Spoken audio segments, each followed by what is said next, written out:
Hillary Clinton makes history as she becomes the first woman to be nominated to run for president by a major American political party. A Senegalese entrepreneur aims to unlock access to energy on the continent.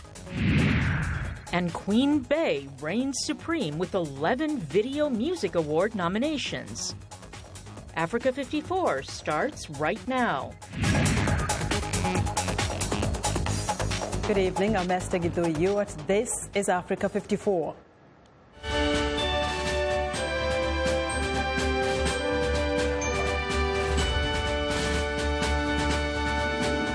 Former Secretary of State Hillary Clinton and the Democratic Party made history Tuesday when Clinton became the first woman nominated to run for president by a major U.S. political party. But as much as Democrats want to celebrate, there are challenges ahead in uniting the party as Clinton prepares to take on Republican Donald Trump in the general election. VOA national correspondent Jim Malone reports from Philadelphia. Good afternoon, delegates. Are we ready to make some history? Philadelphia is no stranger to history, and on Tuesday it added another chapter. The first woman nominated for president by a major U.S. political party. All in favor of the motion, say aye.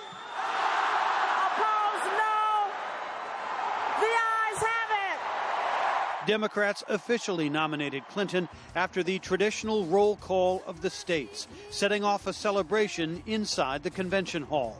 The nominee later thanked the delegates via satellite from her home in New York.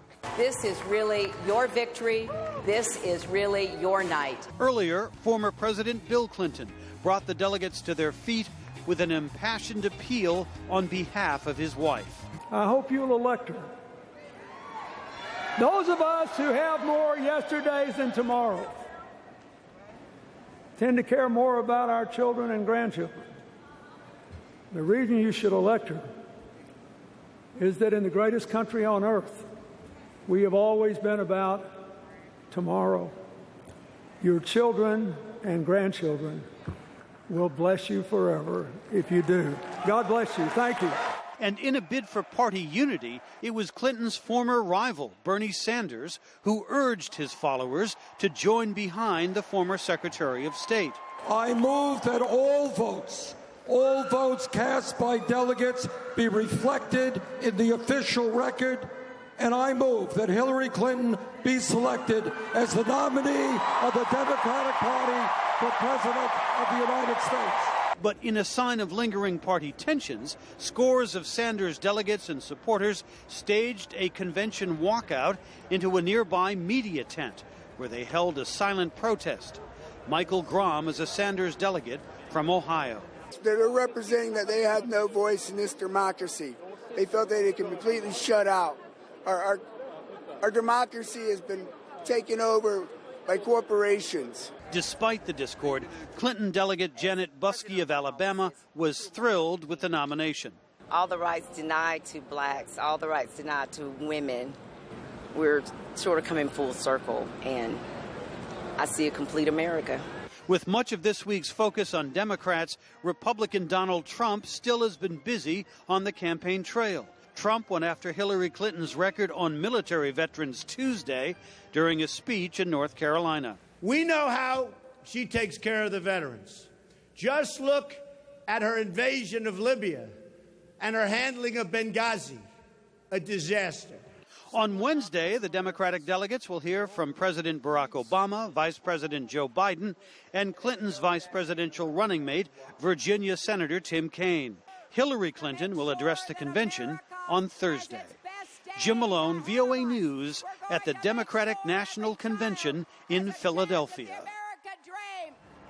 Vincent Makori is our man at the scene at the DNC, and he joins us live from Philadelphia.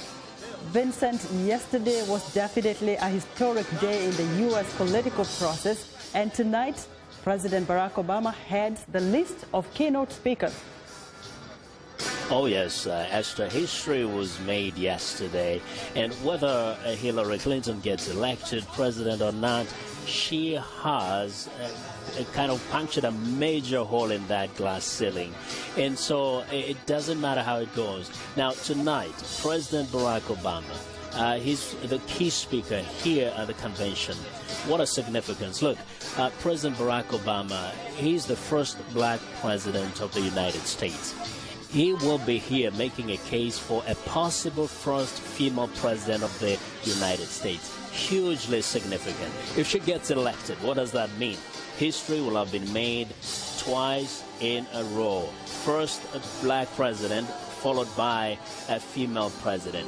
Be sure President Obama will tell the delegates here and all Americans that he knows intimately Hillary Clinton, working with her at the Senate, but also her working for him as Secretary of State. She's a great woman, and he will ask Americans to come out in droves to vote and not to take anything for granted to make sure that Hillary Clinton becomes president. And one other thing I just have to note, unlike the Republican National Convention, this week here, the Hillary gets a big boost in that two presidents addressed the DNC.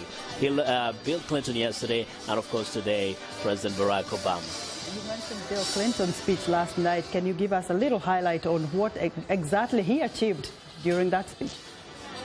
First, you really have to acknowledge that Bill Clinton still has it, all right? He still has it. He told the story of a woman that he met many, many years ago, but a woman that he has known throughout that time as a change maker. That was the storyline there. A change maker, a woman who has worked tirelessly for children, for the disadvantaged children, for the poor throughout her life, who has done that even when she had an option to join the corporate world and make tons of money. He told the story of a woman who loves people. He told the story of a woman who is totally different than what they were trying to portray at the Republican National Convention. They call her the real one. Bill Clinton impassionately went on to say, well, this is a woman who is a noble woman, but actually a really down-to-earth woman. You can be sure she'll work for Americans. She is what America needs right now. If you think of tomorrow, you think of your children, you think of your grandchildren. So he really humanized Hillary Clinton in ways that perhaps he hasn't spoken about her in public. And briefly, Vincent, do you think the supporters of Bernie Sanders will heed his call to support Hillary? Well, as you've seen with all those protests on the streets, the real diehard Bernie Sanders supporters don't care what pleas they're getting even from Sanders himself. They are on the streets, they are protesting. They literally broke into, or rather stormed the media tent yesterday.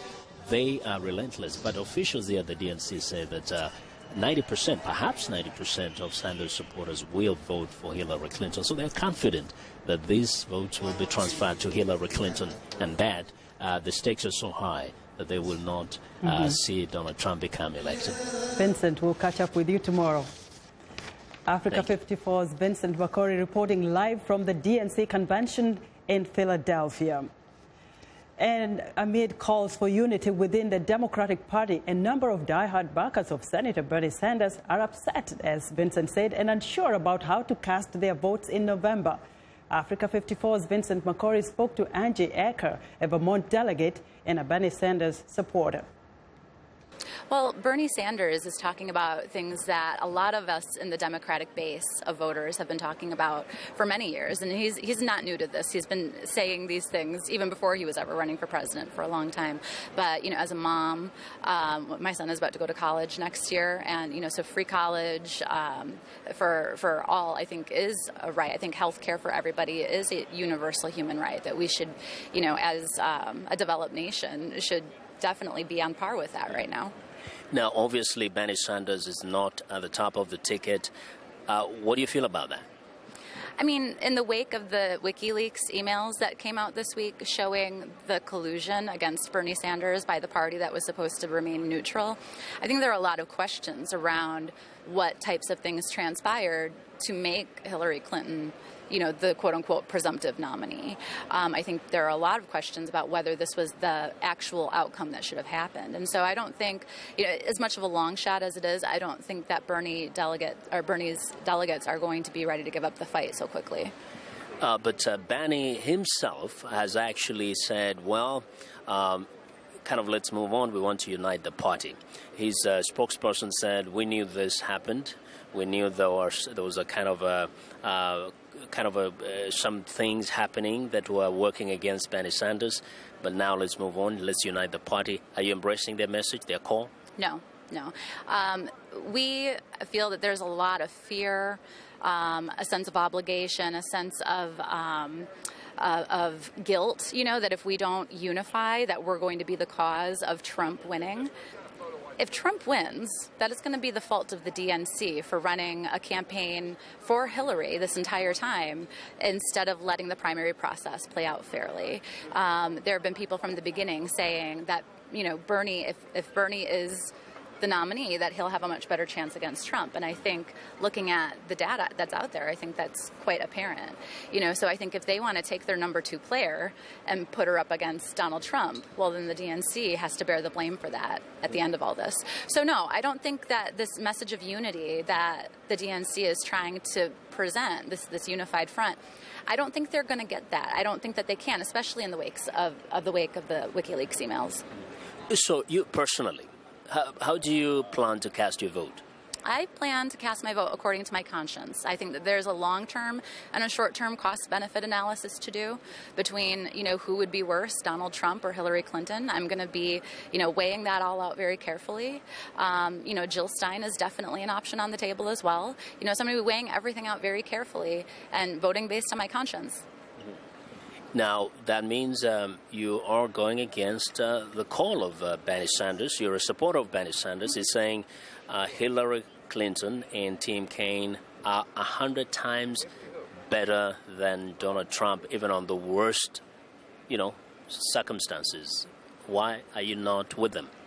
Because I'm a Bernie Sanders supporter, but I'm not a soldier. I'm not going to follow where I'm told to go because it was an order. I'm not going to fall in line. I'm going to do what, based on my own intellect, my own calculations, I'm not going to vote out of fear. I will not vote out of fear.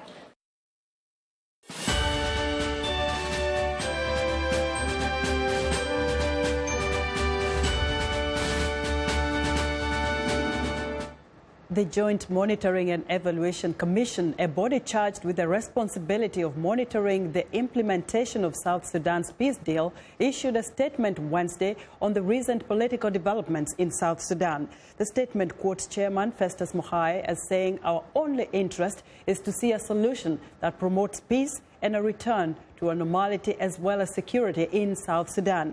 President Salva Kiir replaced first Vice President Riek Machar with Taban Dengai this week in a presidential decree.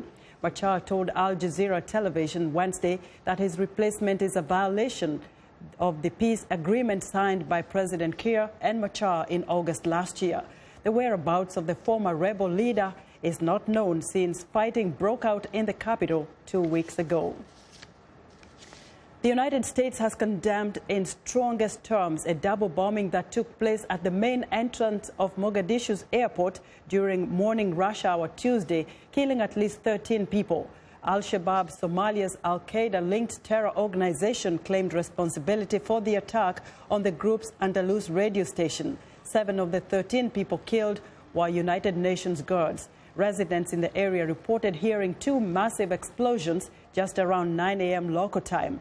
According to reports from the residents, a suicide bomber tried to drive a car packed with explosives through a Somali security checkpoint and then detonated the explosives, causing casualties. Seconds later, another suicide bomber arrived and detonated his car close to security forces and nearby African Union forces.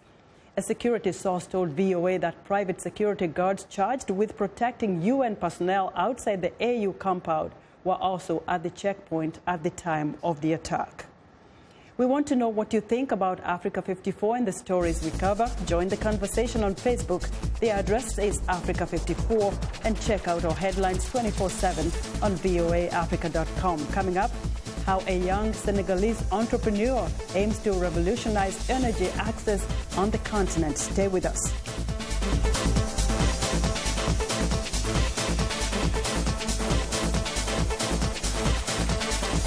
This is Green Beat for a healthier planet. The Angasi oyster off the southern coast of Western Australia was wiped out decades ago. But a new program aims to bring oyster reefs back to life by creating new structures, new reefs on the seabed. University of Western Australia professor Peter Cook says overfishing destroyed the oyster's original habitat. They would actually dredge the bottom of the harbour to catch the oysters, but of course they would also bring up all of that reef structure with them. So now, after starting life in large aquariums, juvenile oysters are being settled into their new home along the coast. The hope is that the oysters will attach to the new reefs, restoring their habitat and the waters around it. So by restoring oyster reef into the harbour, what we will be doing is restoring that capability of the oysters to actually filter the water and therefore help to keep the water clean. If the program is successful, it will be extended to other marine estuaries in Australia. I'm Rebecca Ward for VOA's Green Beat.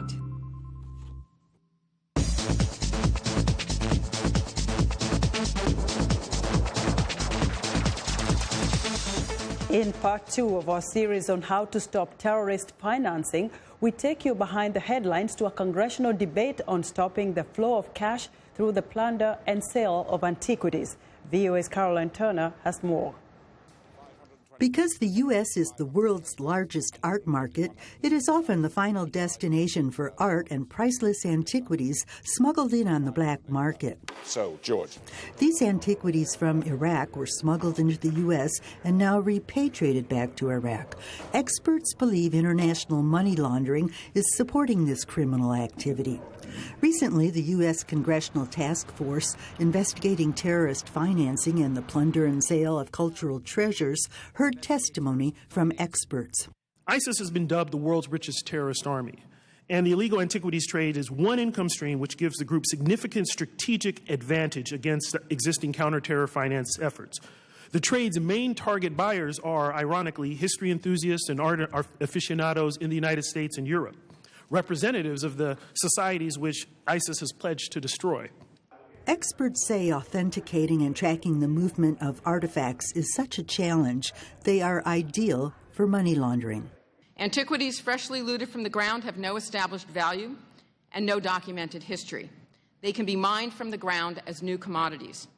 Therefore, they are the perfect vehicle for moving funds and value around the world and for supporting illegal activities, such as trade-based money laundering, purchase of drugs and weapons, organized crime, and terrorism.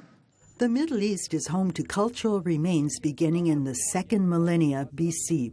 Syria is home to 6 World Heritage Sites, which represent thousands of years of civilizations. Mari, Syria, fell under ISIS control in the summer of 2014. Satellite images reveal some looting before ISIS, but many more after ISIS control, shown here in red. Experts explain ISIS did not invent plundering and looting for money, but simply took over the practice. Moreover, it actually institutionalized the process and intensified it to a great degree.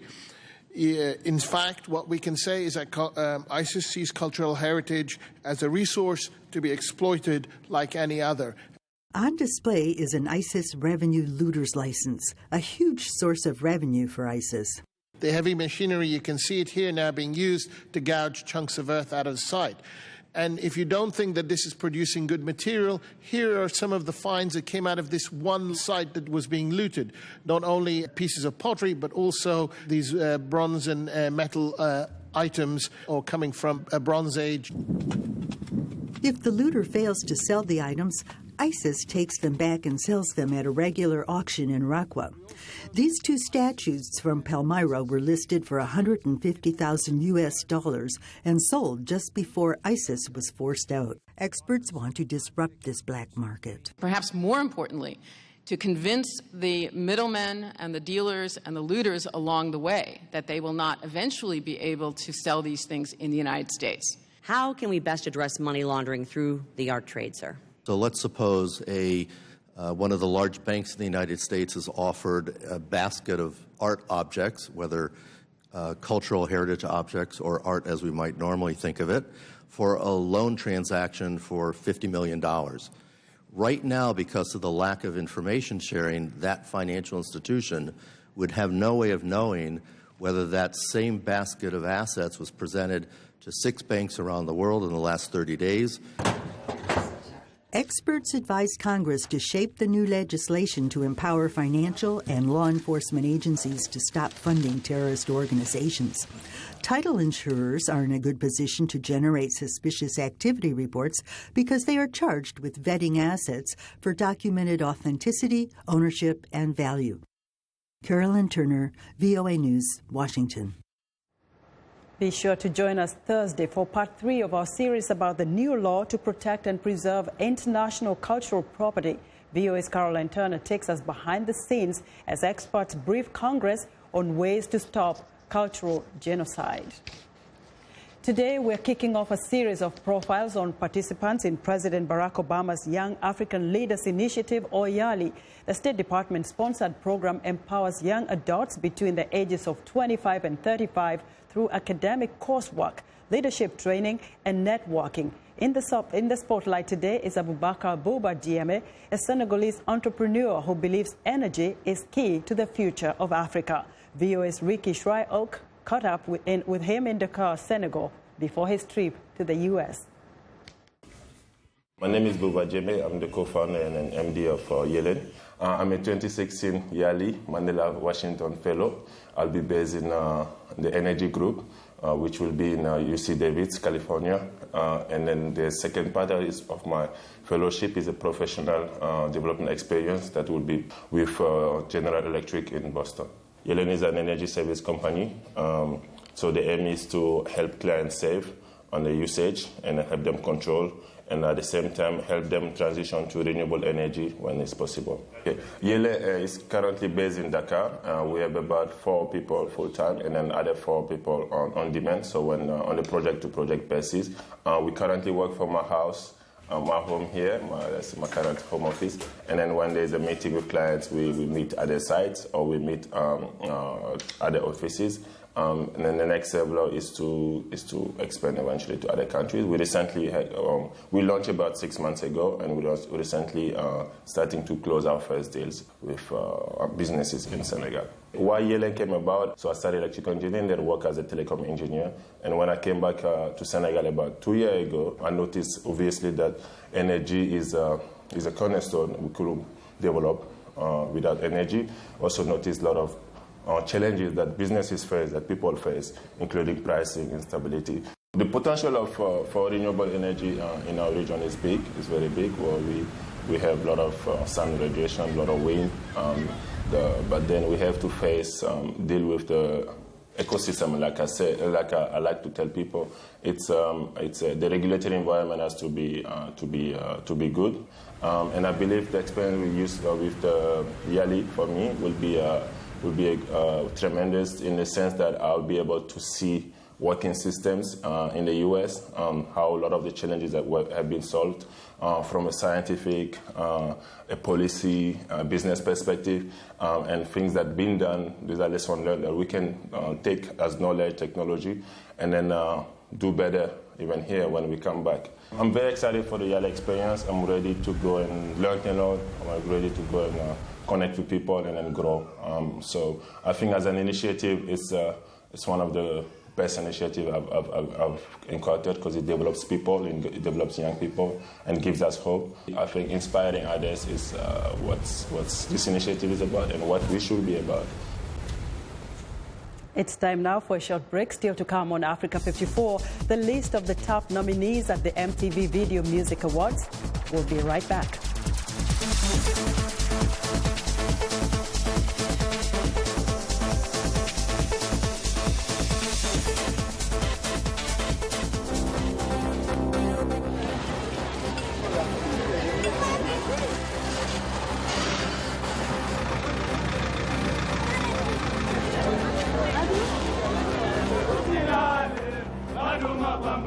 All our honest and hardworking athletes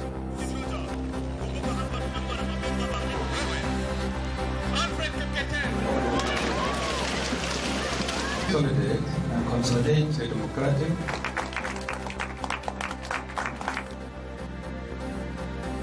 Viva Salva Kiir Mayardit, viva! Viva!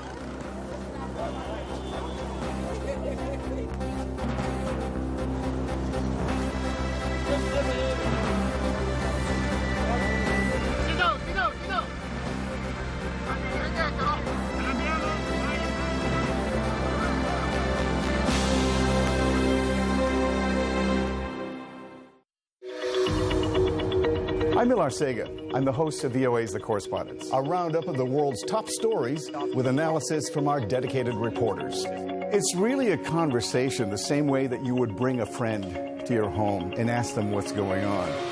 And our correspondents will do that and answer those questions through their own eyes. That appears a false choice in more ways than one. We can't actually put you there, but we can come pretty close.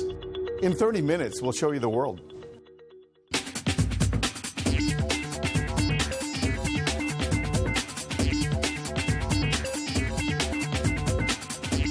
Welcome back to Africa 54. Here's what's trending. The provider of the Pokemon Go augmented reality game was asked by local authorities in Japan to remove Hiroshima Peace Memorial Park as a location for one of the game's gyms where virtual characters do battle.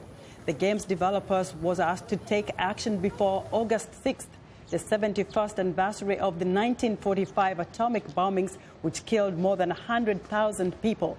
The city made the request after Pokemon Go players started capturing virtual characters at the park.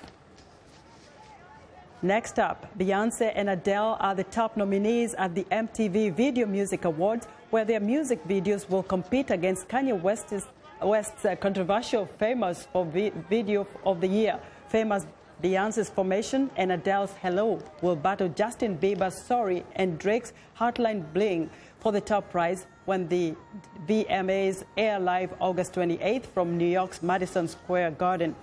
Beyoncé is the overall VMA leader with 11 nominations, marking a career best for the pop diva. And finally, Verizon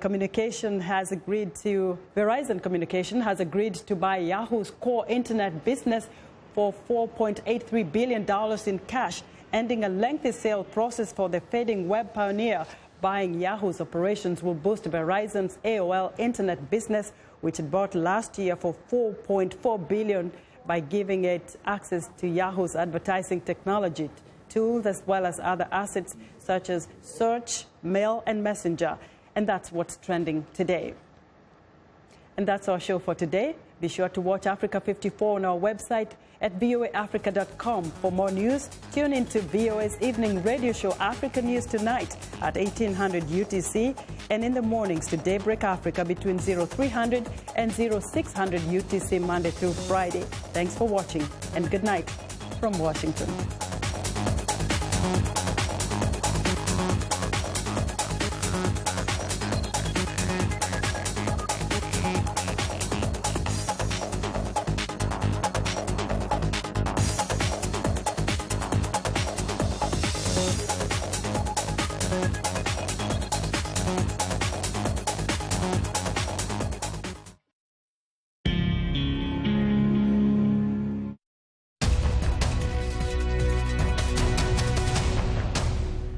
Welcome to the Voice of America's Newswords. This word has to do with international relations. Sovereign. Listen to the U.S. General and NATO Commander Philip Breedlove. We've seen a nation cross an internationally recognized sovereign border and annex by force a portion of a sovereign nation. That changes the way we do business. Sovereign means the right of a country to govern itself. A sovereign nation is independent from other countries. General Breedlove complains that Russia took over part of Ukraine. Now, when you hear the word sovereign, your American English will be good enough to know what this newsword means.